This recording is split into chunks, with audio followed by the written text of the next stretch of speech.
తాకట్లో ఉన్న మీ బంగారాన్ని విడిపించి ఆ రోజు ఆన్లైన్ రేటుకి కొంటాం. Sharma gold company. Hospital on wheels Sujana foundation ఆధ్వర్యంలో ఏర్పాటు చేసిన 2 బస్సులు ప్రస్తుతం ఇక్కడే ఉన్నాయి. ప్రైవేట్ హాస్పిటల్స్ ని తలదన్నే రీతిలో లోపల ఎక్విప్మెంట్ ఉంటుంది. చూడడానికి 2 బస్సులా ఉంటాయి, కానీ లోపల ఉండే ఎక్విప్మెంట్ కానీ లోపల ఉండే ఏవైతే వైద్యశాలకు సంబంధించిన ఆ పరికరాలు కానీ లేకపోతే లోపల ఇచ్చే సర్వీసులు కానీ ఇవన్నీ చూస్తే నిజంగా మైండ్ బ్లాక్ అయిపోతుంది. అసలు ఏంటి ఈ మొబైల్ వ్యాన్స్ ఏంటి, అంటే ఈ మెడికల్ వ్యాన్స్ ఏంటి, దీని ప్రత్యేకత ఏంటి, ఎంత ఖర్చు పెట్టారు, ఎంత ఖర్చు నెలకు అవుతుంది, పేషెంట్లు ఎక్కడెక్కడ చూస్తారు, ఈ వివరాలన్నీ కూడా ఈ స్టోర్లో తెలుసుకున్నాం. రండి.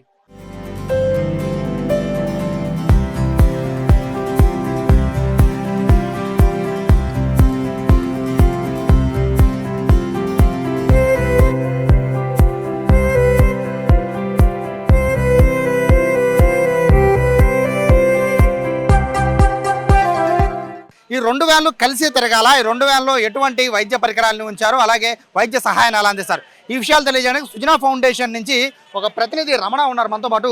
ఈ 2 బస్సెస్ ని కంటిన్యూగా కలిపి తిప్పుతున్నారు కదండి, అంటే 2 బస్సెస్ కంటిన్యూగా ఉండాలా లేకపోతే 2 బస్సులు 2 ప్లేస్లు వెళ్తాయా? ప్లేస్లో కదండి, 2 బస్సులు కంటిన్యూస్గా తిరుగుతాయి. ఎందుకంటే 2 బస్సులు డిఫరెంట్. ఒక బస్సులో ఇది చూడండి, ఇది doctor chamber.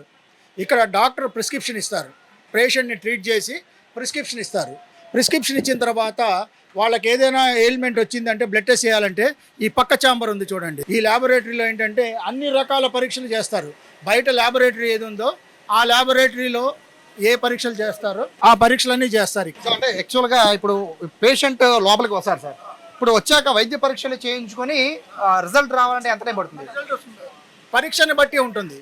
Complete blood picture అంటే ఒక 10 నిమిషాలు ఇచ్చేస్తాం. హెచ్బిఏవన్సి అలాంటి పరీక్షలు అంటే కొంత టైం పడుతుంది.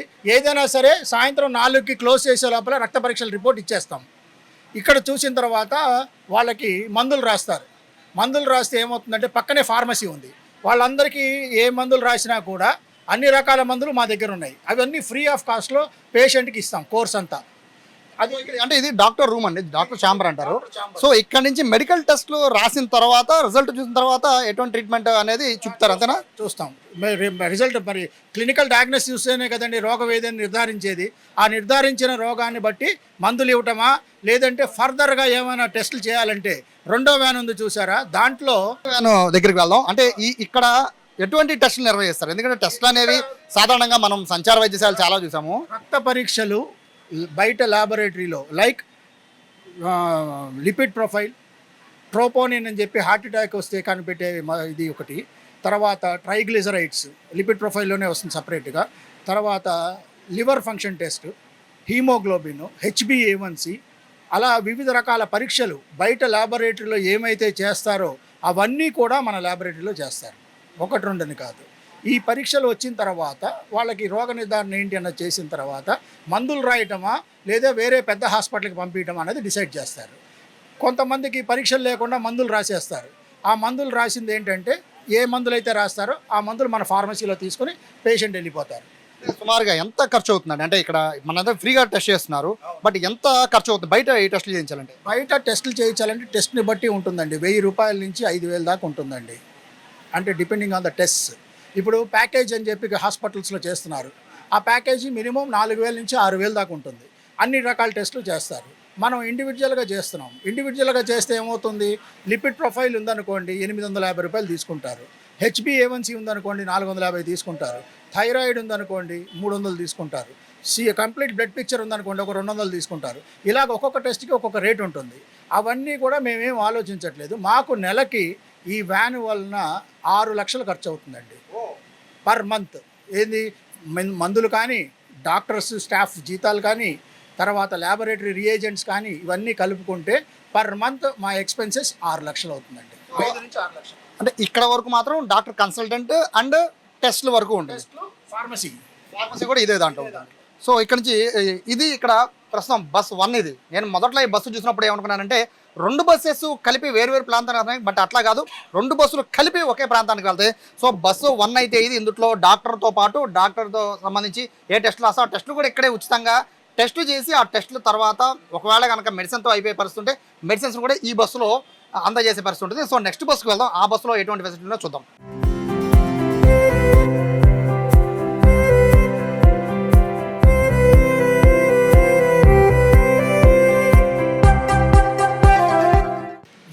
పరీక్ష చేసి ఎవరికైనా ఏదైనా ఎయిల్మెంట్ వచ్చి ఎక్స్రే తీయాలనుకున్నారు అనుకోండి, మేము ఇక్కడ ఎక్స్రే ప్లాంట్ ఒకటి పెట్టేశాం.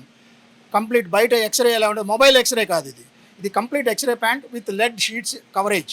ఇది బయట ఎక్స్రే ఎలా ఉంటుందో అలాగ అన్ని రకాల ఎక్స్రేలు డిజిటల్ ఎక్స్రే విత్ ఇన్ సెకండ్స్లో మీకు రిజల్ట్ వచ్చేస్తుంది. ఇది ఫిలిం రావటం కడగటం ఏం ఉండదు. ల్యాప్టాప్లో ఆన్ చేస్తారు, చూస్తారు, పేషెంట్ మొబైల్కి వాట్సాప్లో పంపించేస్తారు. డిజిటల్ ఎక్స్రే అంటారు. ఇది 25 lakhs అయింది. ఇది ఒకటి ఇన్స్టాల్ చేయడానికి కానీ మిషన్ కానీ అన్నీ కానీ 25 lakhs ఫర్ ఎక్స్రే అయిందండి. ఎక్స్రే రూమ్ ఇది. బట్ ఇది సార్ తర్వాత ఇది ఎక్స్రే అంటే ఎముకలకు సంబంధించిన ఏమైనా తీయాలన్నా, చెస్ట్ సంబంధించి తీయాలన్నా ఇది 2D ఈకో అంటారు. హార్ట్ స్కాన్, హార్ట్ ఎయిల్మెంట్ ఏదైనా ఉన్నప్పుడు ఇది 2D ఈకో మిషన్. ఈ 2D ఈకో అన్నది ఏంటంటే గుండెకి సంబంధించిన అన్ని పరీక్షలకి మూలం. గుండె ఎలా పనిచేస్తుందని తెలుసుకొని దాని తర్వాత ట్రీట్మెంట్ కావాలంటే వేరే హాస్పిటల్కి వెళ్తారు. ఇక్కడ ఈసీజీ అన్నది ప్రతి వాళ్ళకి అవసరం అవుతుంది ఈ రోజుల్లో. ఈసీజీ తీసిన తర్వాత ఈసీజీలో తేడా ఉంటే 2D ఈకో తీస్తారు. 2D ఈకో తీసిన తర్వాత వాళ్ళకి ఇంకా ఫర్దర్ ఏమైనా ప్రాబ్లం ఉండి వాల్వ్స్ ఏమైనా రిపేర్ వచ్చినాయంటే వాళ్ళని యాంజియోగ్రామ్ కోసం మేము కోఆర్డినేటర్స్ని పెట్టాం కదా, ఆ హాస్పిటల్కి వెళ్ళి డైవర్ట్ చేస్తాం. ఇక్కడ అంటే డాక్టర్ ఇక్కడే ఉంటారు, అదే ఈ 2000లోనే డాక్టర్ ఉంటారు, ఇక్కడే మెడిసిన్ ఇక్కడే రాస్తారు, టెస్ట్లు ఇక్కడే రాస్తారు, స్కానింగ్ ఇక్కడే చేస్తారు, అన్నీ ఇక్కడే. మాకు 9 మంది స్టాఫ్ ఉంటారండి ఇక్కడ. ఒక డాక్టర్, ఒక ల్యాబ్ టెక్నీషియన్, ఒక ఫార్మసిస్ట్, ఒక ఈసీజీ టెక్నీషియన్, ఒక 2D ఈకో టెక్నీషియన్, ఒక ఎక్స్రే టెక్నీషియన్, ఒక డేటా ఎంట్రీ ఆపరేటర్, 2 నర్సులు. వీళ్ళందరూ కూడా ఇక్కడ వ్యాన్తో పాటు రెగ్యులర్గా ఉంటారు. అంటే పేషెంట్లో అంటే ఇంత అత్యాధునికమైన మీరు పరికరాలని పెడుతున్నారు, వైద్య పరికరాలని.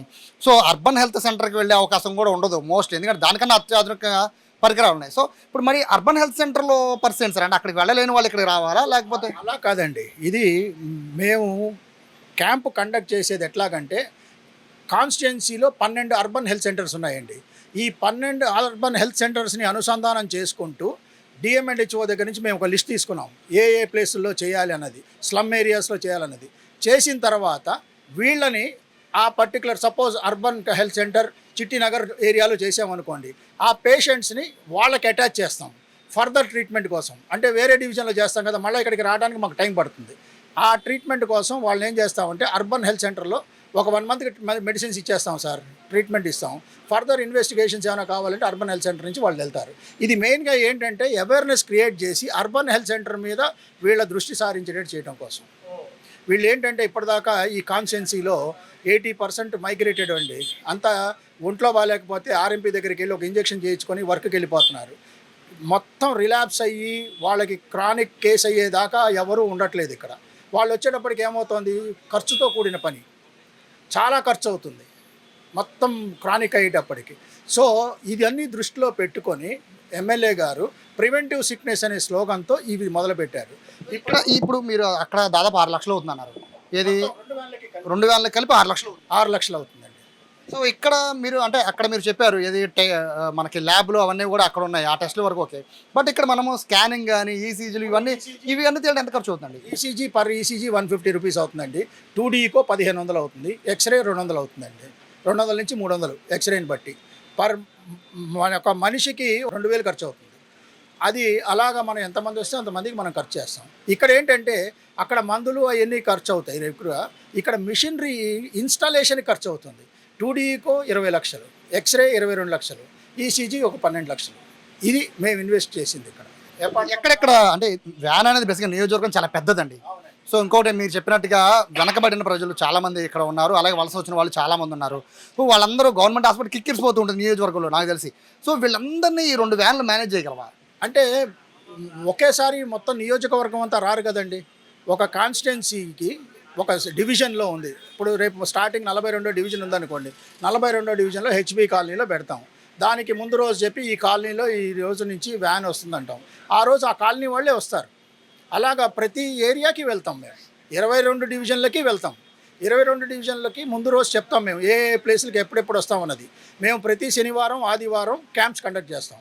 దానికి ముందు ప్రోగ్రామే మేము సుజనా మిత్ర అని పెట్టాం కదా, వాళ్ళు ఏం చేస్తారంటే వాళ్ళు ఇన్ఫామ్ చేస్తారు. సపోజ్ 53వ డివిజన్లో రేపు పెడుతున్నాం అనుకోండి, ఇవాళ వెళ్ళి అక్కడ ఉన్న వాళ్ళందరినీ వాళ్ళ లోకల్ లీడర్స్తో కలిసి మాకు ఇన్ఫామ్ చేస్తారు. చేసిన తర్వాత వాళ్ళకి ఈ క్యాంప్ జరుగుతుంది అని చెప్పిన తర్వాత వాళ్ళు ఆ క్యాంప్ దగ్గరికి వస్తారు. ఇప్పుడు ఈ 2 వ్యాన్లకి ఈ తయారీ దగ్గర నుంచి మొదలు పెట్టుకుని ఎక్విప్మెంట్ వరకు మొత్తం ఓవర్ ఎంత ఖర్చు అయిందండి? 1,35,00,000 నుంచి 1,50,00,000 దాకా అయిందండి. ఇప్పుడు సపోజ్ మీరు 50 డివిజన్లో పెట్టారు, 49 డివిజన్లో ప్రజలకు ఏమైనా అర్జెంట్ రావాల్సి వస్తే అక్కడికి రావచ్చా? ఎవరైనా రావచ్చు. ఇప్పుడు 53లో పెట్టాం కాబట్టి అక్కడే రావాలనే లేదండి. ఇది జనాలందరికీ వాళ్ళు రావచ్చు. అక్కడ ఏదైనా ప్రాబ్లం ఉందనుకోండి, డాక్టర్ దగ్గరికి వెళ్ళే బదులు అక్కడికి రావచ్చు. అదేం ప్రాబ్లం లేదు. టైమింగ్స్ ఏమైనా ఉన్నాయండి దీనికి? మార్నింగ్ 9 నుంచి ఈవినింగ్ 4 వరకు అండి టైమింగ్. 4 తర్వాత వైండప్ అయిపోతుంది. సో అంటే ఈ సుజనా ఫౌండేషన్ ద్వారా ఇవన్నీ చేస్తున్నారు కదండి. సో ఈ మందులు ఖర్చులు కానివ్వండి, లేకపోతే ఇవి కానివ్వండి, ఒక సపోజ్గా మీరు అంటే మీ టార్గెట్ ఎంతమంది పీపుల్కి రీచ్ అవ్వాలని మీరు అనుకున్నారు? మేము పర్ డే మ్యాక్సిమం చేయగలిగేది 60 నుంచి 70 మందికి చేయగలమండి. ఎనీ డే మ్యాక్సిమం ఎంతనే లేదు. మేము జనాలందరినీ కలుద్దామని, కాన్స్టిట్యుయెన్సీలో అందరికీ ట్రీట్మెంట్ ఇద్దామని. మాకు ఇంతమందినే చూడాలని చెప్పి 1000 అవ్వంగానే 1000 మంది అనుకుని 1000 అవ్వంగానే తాళం వేయటం ఏమి ఉండదు. మేము ఎక్స్టెండ్ చేస్తాం. అవసరమైతే ఇంకొక 2 రోజులు కూడా మేము పెడతాం. 2 రోజులని ఇప్పుడు ఇది మొదలండి. ఈ మొదలుకి మేము 2 రోజుల నుంచి మొదలు పెడతాం. అవసరమైతే 30 రోజులు చేస్తాం. సుజనా ఫౌండేషన్ ఆధ్వర్యంలో దాదాపుగా 1,50,00,000 రూపాయలు ఖర్చు పెట్టారంట. ఈ 2 మొబైల్ వ్యాన్స్కి 1,50,00,000 ఖర్చు పెట్టడమే కాదు, నెలకి 6 లక్షల రూపాయలు మెయింటెనెన్స్కి అవుతుంది అని చెప్పి చెప్తున్నారు. సో దీన్ని వెంకయ్యనాయుడు ప్రారంభించారు. స్థానిక ఎమ్మెల్యే సుజనా చౌదరి ఆధ్వర్యంలో ఇది నియోజకవర్గం మొత్తం కూడా తిరుగుతుందని చెప్తున్నారు. ముఖ్యంగా డివిజన్లో తిరగడమే కాదు, అర్బన్ ప్రైమరీ హెల్త్ సెంటర్స్ని అనుసంధానం చేయడం కోసం దీన్ని పెట్టామని చెప్తున్నారు. చాలామంది దీన్ని యూటిలైజ్ చేసుకోమన్నారు. చూడడానికి మాత్రం చాలా అద్భుతంగా ఉంది. గవర్నమెంట్ హాస్పిటల్ లేని ఫెసిలిటీ కూడా ఈ బస్సుల్లో ఉండడం అనేది వీటి ప్రత్యేకత. కెమెరా పర్సన్ కృష్ణతో సాయి, సుమన్ టీవీ, విజయవాడ నుంచి.